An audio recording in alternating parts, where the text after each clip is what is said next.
One of the most important parts of your Psytrance tracks is the groove. That's the thing that we dance to. Today I want to go over some of the theory that we use to define the groove and how you can improve the groove in your tracks. So here we are in the same project as in the last video. I'm actually recording this one right after the other one because I'm gonna be gone for most part of December and early January. So I need to record some videos in advance. But anyway, let's just have a look at all of the elements that make up the main kind of groovy part of this track. And that's going to be your top drums.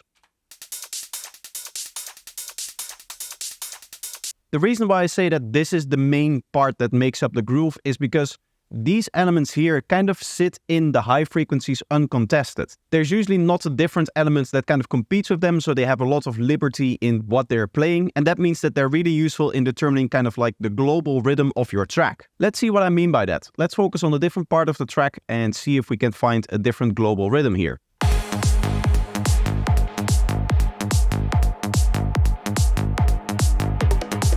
You can probably hear that the rhythm is a little bit different here. This is a different bass line and we also have some different top drums. And this results in a very distinct global rhythm. Ta-dam, ta-dam, tam, ta-dam, ta-dam, tam. This is the rhythm that we dance to. Well, we really dance to the kick in terms of like your main movements. If you were swinging side to side on the beat, that's what you're doing towards the kick. But there's a lot of extra movements that you tend to do in between, and that's all determined by the top drum and the bass line. The bass line moves your lower body and the top drums help you accentuate what the rhythm is supposed to do. You don't really feel these higher frequencies in your body like you do with the bass line and the kick, but you do hear them, so you can use them to really listen to what the rhythm is actually doing. The most standard groove is the one that we heard before, which is going to be your rolling kick and bass.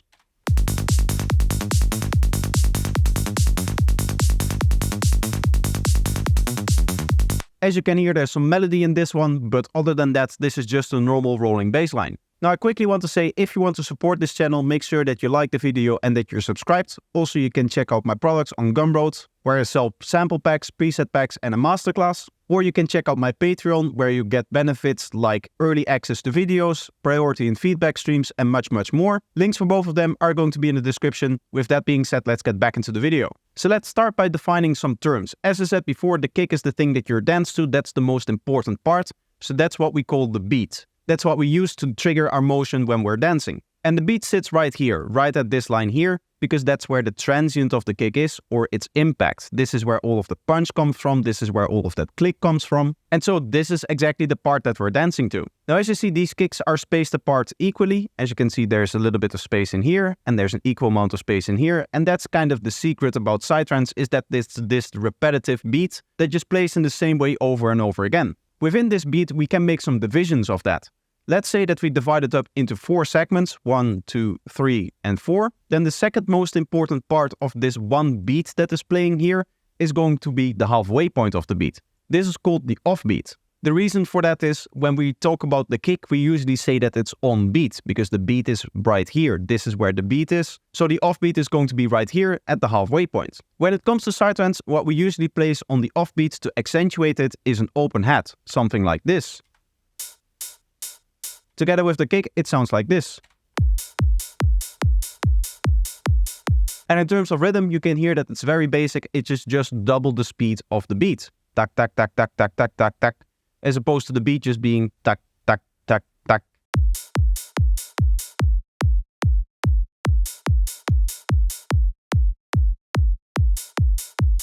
Now the next level down are going to be this segment here and this segment here. As I said, we have the on-beat, the off-beat, and then we are left with 2 more segments as we made 4 divisions here. In those other segments, we can place other things, like in this case, closed hats.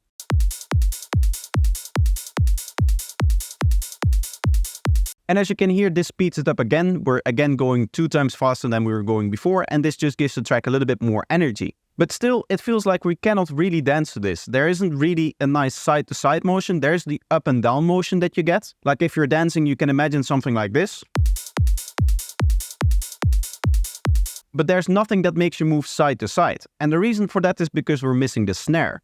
What the snare is doing is it's accentuating every other beat. So it gives you a beat without a snare and then a beat with a snare. A beat without a snare and a beat with a snare. A beat without a snare and a beat with a snare. And you can already see in my movements that that allows you to dance from left to right.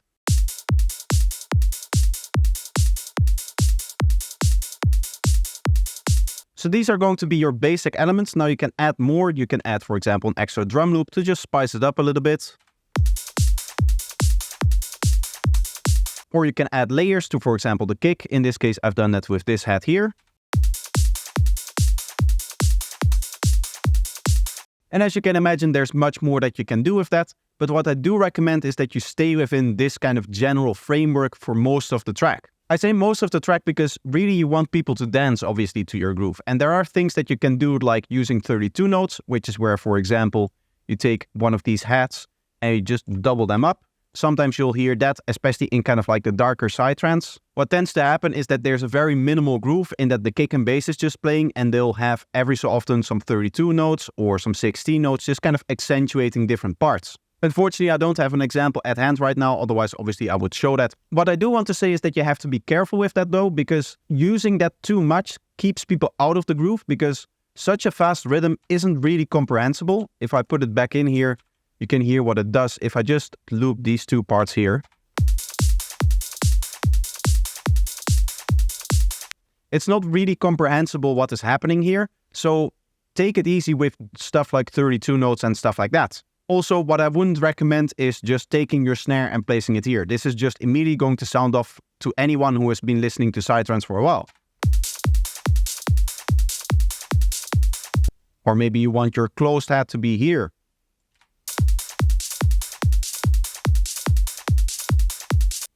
It's starting to become really hard to dance to because we're used to the kind of standard way that the groove is supposed to sound.